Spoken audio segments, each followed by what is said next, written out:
জয় শ্রীকৃষ্ণ। রাধে রাধে। বন্ধুরা, কিছু ঘন্টারই অপেক্ষা। আগামীকাল শনিবার 22শে জুন সন্ধে 6:31 থেকে 25শে জুন মঙ্গলবার দিন রাত 1টা পর্যন্ত চলবে এই 2024 সালের অম্বুবাচী পর্ব। তাই এই সময় বন্ধুরা আপনারা কি করবেন, কি খাবেন, কি খাবেন না, কোন কার্যগুলো এই সময় আপনারা করবেন না, বাড়িতে কি সন্ধ্যা প্রদীপ দেওয়া যাবে এবং কোনো মন্ত্র কি আপনারা এই সময় জপ করতে পারবেন, এমনই অনেক কিছু প্রশ্নের উত্তর বন্ধুরা আমরা আজকের এই ভিডিওতে জানব। এছাড়া সব থেকে গুরুত্বপূর্ণ হচ্ছে, যেহেতু আগামীকালই জ্যৈষ্ঠ পূর্ণিমা এবং এই অম্বুবাচী শুরু হতে চলেছে, তাই কাল অথবা আপনার এই অম্বুবাচী চলাকালীন সকালে ঘুম থেকে উঠে অবশ্যই কিন্তু এই সামান্য জিনিসটি আপনারা বাড়ির এখানে ঢেলে দেবেন। এতে সারা বছর আপনাদের গৃহে সুখ শান্তি বিরাজ করবে এবং আপনাদের বাড়ির অশান্তি কাটবে, বাড়ির বাস্তু দোষ নাশ হবে, আপনাদের আয় উন্নতি বৃদ্ধি পাবে। তাই অবশ্যই বন্ধুরা আপনারা কিন্তু ভিডিওটি পুরো দেখুন। বন্ধুরা, কিছু দিনের মধ্যে শুরু হচ্ছে অম্বুবাচী পর্ব। মানা হয় এই দিনেই মা রজস্বলা হন। তাই অম্বুবাচী চলাকালীন বন্ধুরা ভুলেও কিন্তু এই কার্যগুলি করবেন না, নইলে বন্ধুরা আপনার জীবনে উন্নতির পথে বাধাও আসতে পারে। কারণ এই প্রকৃতিকে রুষ্ট করে আমরা কখনোই শান্ত থাকতে পারি না। কারণ ঈশ্বরের শক্তিকে দুটি ভাগে ভাগ করা হয়েছে, এক পুরুষ তত্ত্ব আর দুই স্ত্রী তত্ত্ব। আর এই স্ত্রী তত্ত্বের প্রতীক হচ্ছে এই অম্বুবাচী পর্ব। মানা হয় অম্বুবাচী চলাকালীন মায়ের কৃপায় সন্তানদের সকল মনোবাসনা পূর্ণ হয়।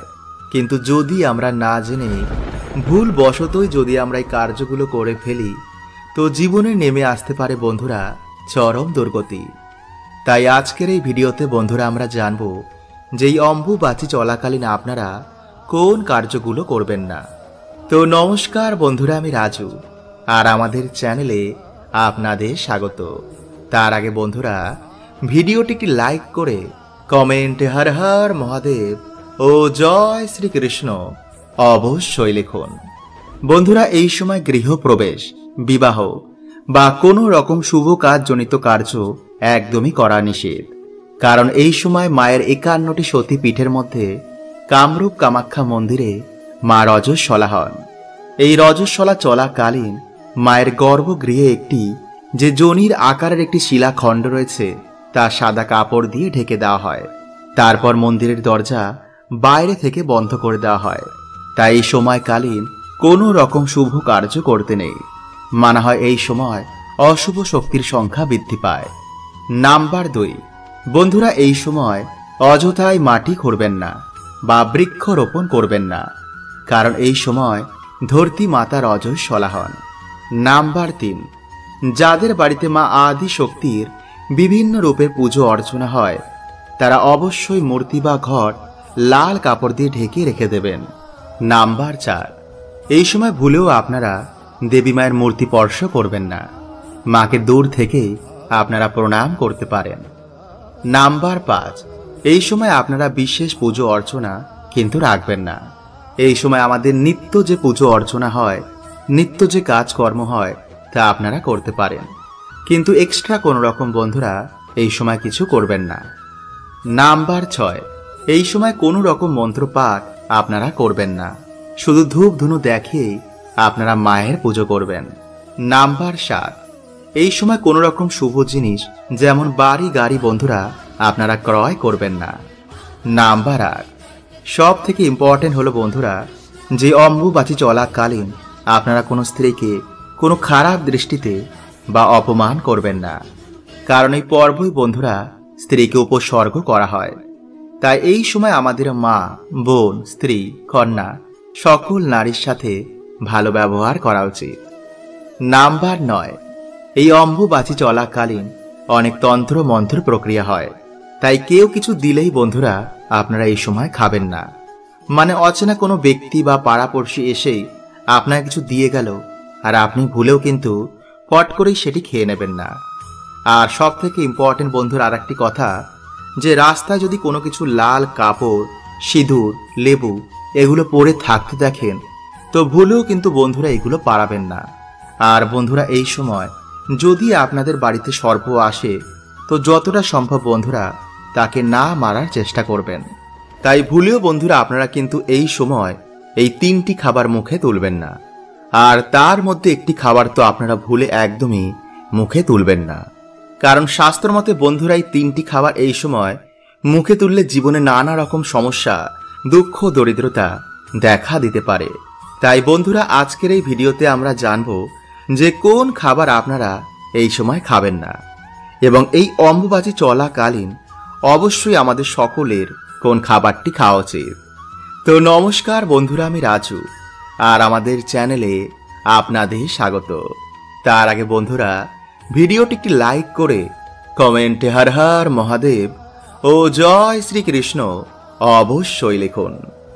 বন্ধুরা আমরা না জেনে শুনেই প্রত্যেক বছরই খাবারগুলো এই অম্বুবাচী চলাকালীন আমরা গ্রহণ করে ফেলি, এবং তার প্রভাব আমাদের সারা বছর ভুগতে হয়।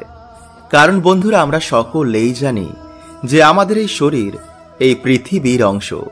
এই সময় যখন আমাদের ধরতিমা রজস্বলা হন, তো মোটেও বন্ধুরা আমাদের এই সময় এই খাবারগুলো মুখে তুলতে নেই, নইলে নানা রকম রোগ ব্যাধি আমাদের শরীরে ঘিরে ধরতে পারে। বন্ধুরা এই প্রকৃতিতে যা যা ঘটে তার প্রভাব এসে আমাদের এই শরীর এই পড়ে, যেমন চন্দ্রগ্রহণ, সূর্যগ্রহণ, অম্বুবাচী। তাই এই সময় আমাদের কিছু নিয়ম অবশ্যই মানা উচিত। তাই এই ভিডিওতে বন্ধুরা আমরা যেই খাবারগুলো আপনাদের খেতে বারণ করব, তা আপনারা অবশ্যই এই সময় বর্জন করে চলুন। নাম্বার 1, বন্ধুরা এই অম্বুবাচীর কদিন গরম রান্না করা খাবার সাথে সাথেই খাবেন না। বিশেষ করে যারা ব্রত রাখছেন তারা এই সময় গরম চা, গরম খাবার ভুলেও মুখে তুলবেন না, কারণ প্রকৃতির দ্বারা নির্মিত শরীরে সেই সময় গরম খাবার দিতে নেই। তাই আপনারা খাবারটি ঠান্ডা করে তারপরেই মুখে দিন। নাম্বার 2, বন্ধুরা আপনারা এই অম্বুবাচী চলাকালীন অবশ্যই আম এবং দুধ গ্রহণ করবেন, এবং এই অম্বুবাচী তিথির পর দেবী আদি শক্তির বিভিন্ন রূপের আপনারা আম এবং দুধ দিয়ে অবশ্যই আরাধনা করুন। তারপর সেই প্রসাদ আপনারা সবাই গ্রহণ করুন, এতে সারা বছর আপনারা সুস্থ নিরোগ থাকবেন। নাম্বার 3, দই। বন্ধুরা এই সময় দই শরীরের পক্ষে অত্যন্তই ক্ষতিকারক। তাই বন্ধুরা এই সময় আপনারা দই খাবারটি বর্জন করবেন, কারণ দইয়ের ওপর শুক্র গ্রহের প্রভাব সর্বাধিক পড়ে, যার ফলে জীবনে উন্নতির পথে আমাদের বাধার সৃষ্টি হয়। নাম্বার 4, পান। বন্ধুরা এই অম্বুবাচী চলাকালীন আপনারা দেবী মায়ের কৃপা যদি প্রাপ্ত করতে চান, তো অবশ্যই কোনো নেশা জাতীয় খাবার এই সময় গ্রহণ করবেন না, বিশেষ করে পান। আপনি ব্রত রাখুন বা নাই রাখুন, এই সময় কিন্তু আপনারা পান একদমই মুখে তুলবেন না। নাম্বার 5, যে কোনো ধরনের শাক। বন্ধুরা এই অম্বুবাচী চলাকালীন অর্থাৎ এই 3 দিন আপনারা কোনো রকমের শাক ভুলেও কিন্তু মুখে তুলবেন না। এছাড়াও আপনারা এই সময় মাটি থেকে শাক সবজি কোনো কিছু ছিঁড়বেন না। বন্ধুরা প্রত্যেক মানুষের জন্য সকাল খুবই গুরুত্বপূর্ণ। সকালে আমরা যা করব, যা দেখব এবং যা শুনব, তেমনই বন্ধু এনার্জিকে আমরা বাড়িতে আকর্ষণ করি। তাই এর জন্য বন্ধুরা প্রাচীন কাল থেকে আমাদের ঋষি মুনিরা এই সকালের সময়কে খুবই গুরুত্ব দিয়েছেন। প্রাচীন কালে এর জন্য বেশিরভাগ মানুষেরাই ব্রহ্ম মুহূর্তে ঘুম থেকে উঠতেন, এবং ঘুম থেকে উঠেই তারা তাদের বাড়ির সদর দরজা এবং উঠোনে কিছু কার্য করতেন।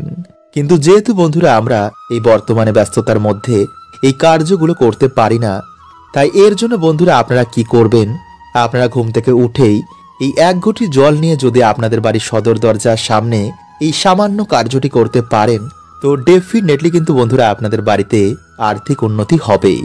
আপনাদের বাড়িতে আবার সুখ শান্তি ফিরে আসবে, কারণ বন্ধুরা এই সামান্য কাজটি আমাদের বাড়ি থেকে সমস্ত রকম গ্রহ দোষ কাটিয়ে দেয়, নেগেটিভ ঊর্জাকে বাড়ি থেকে বার করে দেয়। ফলে সহজেই আমাদের বাড়িতে দেবতাদের আগমন হয়, বাড়িতে মা লক্ষ্মীর কৃপা হয়। তাই সামান্য কার্যটি বন্ধুরা শুনতে লাগলো, এর কৃপা কিন্তু বন্ধুরা অনেকটাই। কিন্তু যদি বন্ধুরা আপনারা একটু ভুল করে ফেলেন, তো এর কৃপা কিন্তু বন্ধুরা আপনারা পাবেন না। তাই ধৈর্য সহকারে আপনারা প্রত্যেক পয়েন্টই মন দিয়ে শুনুন। কারণ বাস্তব মতে বন্ধুরা, সকালে ঘুম থেকে ওঠার পর কিছু কাজ আমাদের বাড়িতে পজিটিভ এনার্জিকে আকর্ষণ করে, আবার কিছু কাজও আমাদের বাড়িতে নেগেটিভ এনার্জিদের আকর্ষিত করে। তাই প্রত্যেক মানুষের বন্ধুরা এই বিষয়গুলি জানা অত্যন্তই দরকার। ফলে কিছু দিনের মধ্যেই বন্ধুরা আপনারা আপনাদের বাড়িতে সুফল দেখতে পাবেন।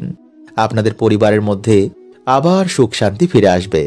কারণ আমরা না জেনেই ভুলগুলিকে প্রত্যেক দিন করছি। তাই এর জন্য প্রত্যেক মানুষের জীবনে বর্তমান সময়ে নানা রকম সমস্যার মধ্যে রয়েছে। তাই বন্ধুরা, আপনারা যদি আপনাদের জীবনে এই সমস্যাগুলো থেকে বেরিয়ে আসতে চান, তো অবশ্যই বন্ধুরা আপনারা কিন্তু ভিডিওটি পুরো দেখতে ভুলবেন না। এবং ভিডিওটি ভালো লাগলে আপনাদের পরিবারের সকলের সাথে অবশ্যই শেয়ার করুন। তাই বন্ধুরা, ভিডিওটি একটি লাইক করে কমেন্টে আপনারা বলুন হর হর মহাদেব ও জয় শ্রীকৃষ্ণ। এবং যদি বন্ধুরা আপনারা আমার সাথে ডাইরেক্ট কথা বলতে চান, তো ইনস্টাগ্রামে আমাকে ফলো করতে পারেন। নাম্বার 1, বন্ধুরা আমাদের মধ্যে বেশিরভাগ মানুষই সকালে ঘুম থেকে উঠেই আয়নার সামনে দাঁড়িয়ে পড়ে। এটা কিন্তু বন্ধুরা আপনারা ভুল করেও করবেন না। কারণ আয়না কি করে, সারা রাত আমাদের বাড়িতে যে নেগেটিভ ঊর্জা রয়েছে তা শোষণ করে নেয়। এবং যখন আপনি সকালবেলায় ঘুম থেকে উঠেই আয়নার সামনে গিয়ে দাঁড়িয়ে পড়বেন, সেই নেগেটিভ এনার্জিকে আয়না আপনার ওপর রিফ্লেক্ট করে দেয়। ফলে খুব সহজেই আপনার মেজাজ হারিয়ে যায়, মাথা গরম থাকে, কোনো কাজে মন বসে না, ফলে সৌভাগ্য আপনার জীবনে আসে না। তাই এই ভুলগুলো কিন্তু বন্ধুরা আপনারা সকালে ঘুম থেকে উঠে একদম করবেন না। নাম্বার 2, বন্ধুরা আপনারা কি করবেন, যে কোনো একটি ঘটের মধ্যে জল ভরে রাতের বেলায় আপনারা আপনাদের ডাইনিং রুম বা দরজার সামনে রেখে দেবেন। এরপর সকালে যখন আপনারা ঘুম থেকে উঠবেন, আপনারা সেই জলটি নিয়ে গিয়ে আপনাদের বাড়ির সদর দরজার ভিতর দিকে দাঁড়িয়ে বাইরের দিকে মুখ করে সেই জলটিকে আপনারা ডান দিক এবং বাঁ দিকে ফেলে দেবেন। এতে বন্ধুরা আপনাদের বাড়ি থেকে গ্রহ দোষ কাটবে।